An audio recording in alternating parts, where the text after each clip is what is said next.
Era uma rotina quebrada em um instante de silêncio. Diante de sua esposa, ele não correu, não fugiu, nem foi levado à força. Ele apenas parou de existir. A vida pacata de um morador da periferia de Porto Alegre foi engolida em um lapso inexplicável, deixando para trás apenas o eco de um terror mudo e o cheiro da incerteza.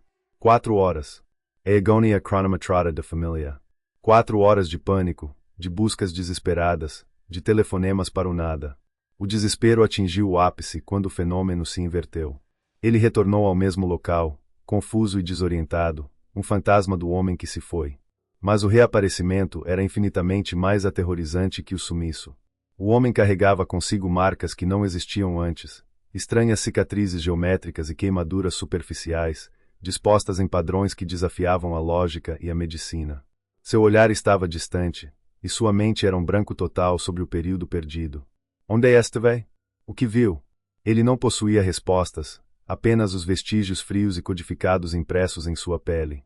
O mistério se aprofundou à medida que as cicatrizes pareciam evoluir, reagindo a estímulos invisíveis. Autoridades e especialistas em fenômenos paranormais tentam reconstruir as 4 horas, transformando a vida de um cidadão comum em um farol para o desconhecido. A verdade por trás das marcas pode revelar segredos que a humanidade nunca esteve preparada para enfrentar. A questão não é mais onde ele esteve, mas sim o que o transformou. O mundo agora teme que o que o levou embora possa voltar para buscar outros.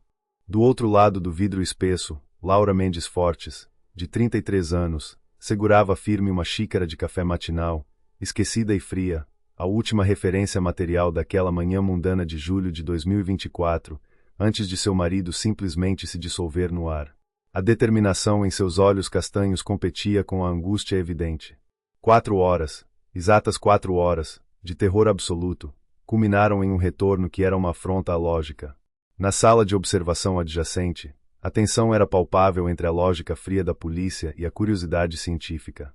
O delegado Rubens de Mello, de 50 anos, calvo e com uma barba por fazer que não disfarçava a exaustão, batia a caneta sobre a prancheta com impaciência.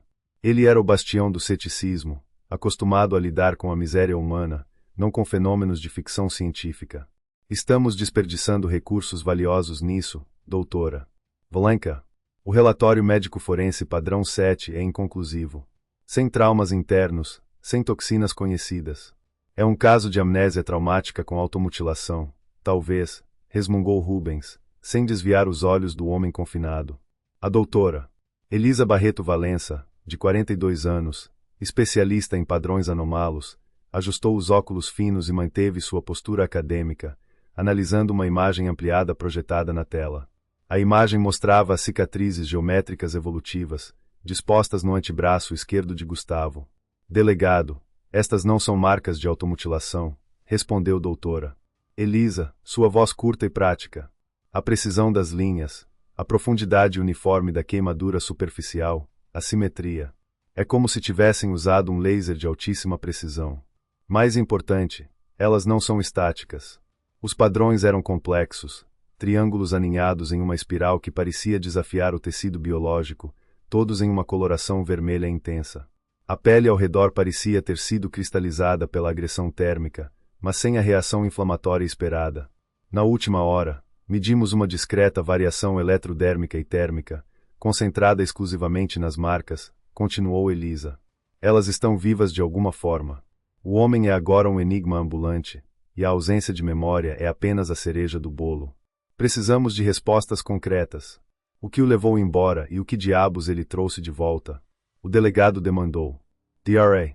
Elisa deu um passo à frente, indicando para o técnico na sala de controle que ativasse um gerador de baixa frequência. Sua hipótese era arriscada. Se as cicatrizes eram um tipo de interface ou registro, elas poderiam reagir a estímulos eletromagnéticos que fossem congruentes com energias não terrestres. Vamos tentar um pulso de frequência ultrabaixa.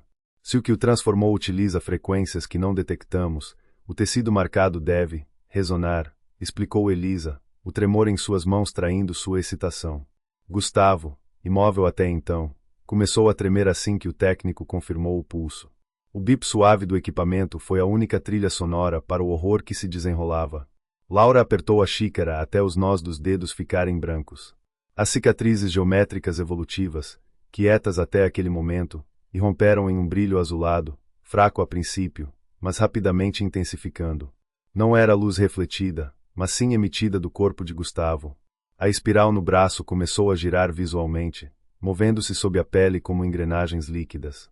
Gustavo soltou um grito gutural, não de dor, mas de pavor puro e desorientação. Ele se contorceu, e o brilho aumentou, fazendo com que os alarmes de radiação na sala de observação disparassem em uníssono. O delegado Rubens, abandonando todo o ceticismo, recuou instintivamente, protegendo os olhos da luz que parecia densa e sólida. Desligue. Agora. Greta Rubens.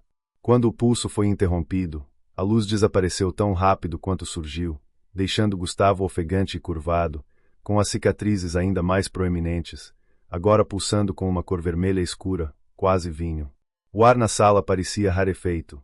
Elisa, ofegante, pegou seu medidor.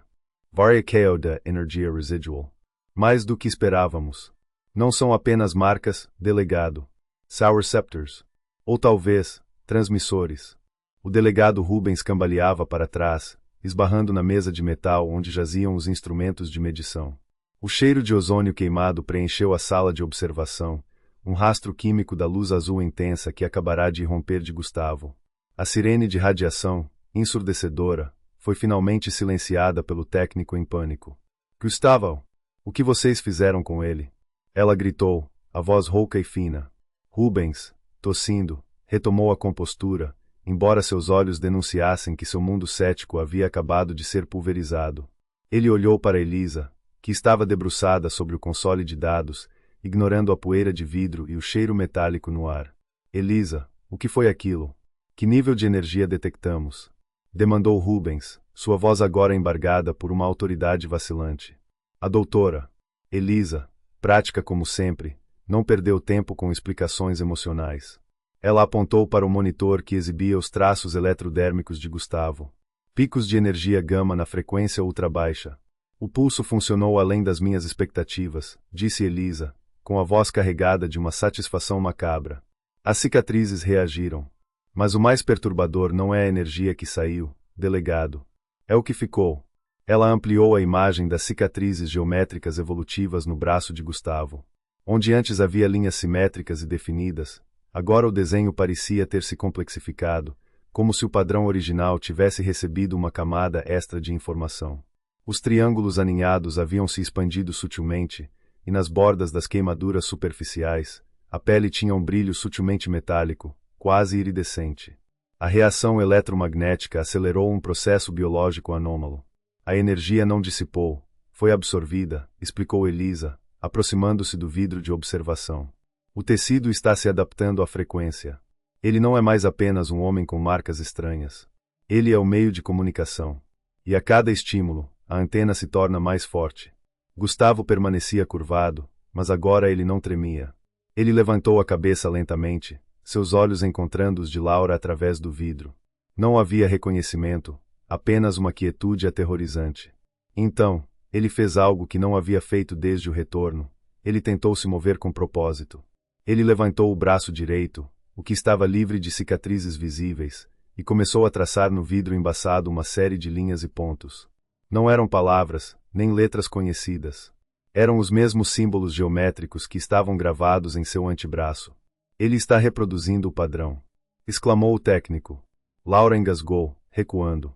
O desenho que Gustavo riscava no vidro era idêntico ao mapa de horror em seu corpo, mas ele o fazia com uma precisão mecânica, quase robótica, como se estivesse replicando um diagrama memorizado em algum lugar de sua mente agora inacessível. Rubens apertou o maxilar. Ele percebeu que a investigação havia chegado a um ponto de não retorno. Isso não era um caso de amnésia ou crime comum, era algo que desafiava a soberania do Estado e a compreensão humana. Isolamento de nível 4, decretou Rubens, sua voz recuperando o tom de comando, embora agora revestido de medo genuíno. Ninguém entra, ninguém sai, a não ser a equipe de contenção. A doutora aqui deve continuar o estudo, mas sem mais pulsos de energia. Não podemos correr o risco de que ele transmita algo, ou que atraia o que o levou. A ideia se solidificou no Instituto de Ciências Forenses de Porto Alegre como uma névoa fria. Gustavo não era a vítima que precisava ser resgatada de suas 4 horas perdidas. Ele era o risco biológico, a prova física e ambulante de uma intervenção externa. O bairro da Restinga estava seguro, mas o mundo que Gustavo havia visitado durante as 4 horas parecia ter deixado um pedaço de si com ele. Laura foi afastada do vidro por 2 agentes de segurança, protestando e chorando o nome de seu marido. Ela olhou para Gustavo uma última vez. Ele havia parado de desenhar. Agora, ele mantinha o braço marcado pressionado contra o peito, e seu olhar não estava mais fixo no nada, mas parecia atravessar o vidro, a sala, e a própria cidade de Porto Alegre, como se estivesse mirando um ponto no espaço sideral. Elisa observou a cena, sua postura acadêmica dando lugar a uma grave reflexão. O relatório médico forense padrão 7 seria reescrito. Não como um registro de anomalias, mas como a primeira evidência oficial de contato. A verdade não estava nas 4 horas de ausência, mas no futuro de Gustavo. O homem pacato e trabalhador havia se transformado em um farol, um ponto de convergência de forças que eles não ousavam nomear. A ausência de memória era uma bênção. Ele não podia lhes contar o que vira, apenas mostrar o que o havia transformado. E enquanto os padrões geométricos pulsavam lentamente em seu braço na escuridão da câmara, o delegado Rubens soube que o medo deles era justificado. O que levou Gustavo uma vez, agora tinha um caminho para retornar, e era provável que o sinal já tivesse sido enviado. Eles tinham um enigma confinado, e a única certeza era que o homem comum da periferia de Porto Alegre não era mais apenas dele, mas sim um objeto silencioso e assustador esperando ser ativado pelo desconhecido. O delegado Rubens, depois de garantir a segurança do confinamento de nível 4, retirou-se para a sala de descompressão adjacente ao Instituto de Ciências Forenses de Porto Alegre. A prioridade não era mais capturar criminosos, mas conter o inimaginável. Ele segurava o relatório médico forense padrão 7, agora um documento insuficiente, observando a capa como se ela pudesse explodir a qualquer momento. Precisava de uma narrativa oficial para a mídia, uma mentira que contivesse o pânico que varreria o bairro da Restinga se soubessem a verdade sobre as 4 horas perdidas e a reação que se seguiu. Elisa entrou, fechando a porta com um clique abafado, trazendo consigo o silêncio pesado da câmara de Gustavo. Seu rosto, normalmente sereno e analítico, estava marcado por uma exaustão quase religiosa. Ela colocou uma prancheta de dados na mesa. Eu reexecutei as análises do tecido, Rubens. Ela começou, a voz baixa, como se tivessem medo de que Gustavo pudesse ouvir de sua prisão. As cicatrizes geométricas evolutivas não são um processo de cicatrização comum. O padrão de triângulos e linhas aninhadas está atuando como uma grade. A energia gama que introduzimos não foi apenas absorvida, ela ativou essa grade. O tecido está agindo como uma célula fotovoltaica, mas o que ele está convertendo não é luz ou calor. É informação. Rubens apertou a ponte do nariz. Em termos que não me façam ligar para o Pentágono, Elisa. O que ele está fazendo? Ele está emitindo constantment, uma frequência de rádio ultrabaixa, quase indetectável em ruído branco, mas estável. É como se, durante as 4 horas de ausência, ele tivesse sido reconfigurado. Ele é o hardware, e as cicatrizes são a porta de comunicação. E o pior, a frequência está crescendo exponencialmente. Não é mais um sinal fraco. É uma transmissão. A constatação pairava no ar. Gustavo não estava curando. Ele estava se tornando mais alienígena a cada minuto. Ele é meu marido. Eu preciso saber o que o transformou. Ela confrontou um oficial subalterno que tentava lhe trazer um copo d'água. O oficial se encolheu, sem saber o que dizer. Laura estava além do luto. Ela estava em uma fúria protetora, uma mãe leoa que havia perdido seu companheiro para o vácuo. Delegado Rubens me disse para mantê-la aqui para sua própria segurança. Senhora, balbuciou o oficial. Segurança? Meu marido desapareceu no ar na Restinga. Voltou queimado e agora está sendo mantido em uma gaiola de vidro porque o corpo dele está piscando. Não me venha com segurança. Laura sabia que a única maneira de entender as 4 horas perdidas era acessar Gustavo, mas o acesso havia sido selado. A única coisa que lhe restava era tentar reconstruir a rotina daquela manhã, buscando qualquer anomalia que pudesse ter sido a chave para a dissolução. Estamos detectando variações no campo magnético local que coincidem com os picos de emissão dele, relatou Elisa, gesticulando para um osciloscópio. O que quer que ele esteja transmitindo, está interagindo com o ambiente. É quase como se estivesse abrindo um portal diminuto, constantemente. Rubens sentiu a frieza do metal da mesa sob seus dedos. Ele imaginou o que estava acontecendo fora do complexo, em Porto Alegre, onde as pessoas viviam suas vidas sem saber que um homem comum era agora um farol chamando algo de volta. De repente, a sala de monitoramento foi inundada por um som agudo, quase um chiado sônico, que fez os alto-falantes de segurança zumbirem. Atenção! Pico de radiação eletromagnética súbita. Gritou um técnico no intercomunicador. Na câmara de confinamento, o corpo de Gustavo tornou-se o centro de um evento. O braço marcado com as cicatrizes geométricas evolutivas começou a emitir uma luz azulada, muito mais intensa do que a causada pelo pulso anterior de Elisa. Não era um brilho, era uma irradiação focada.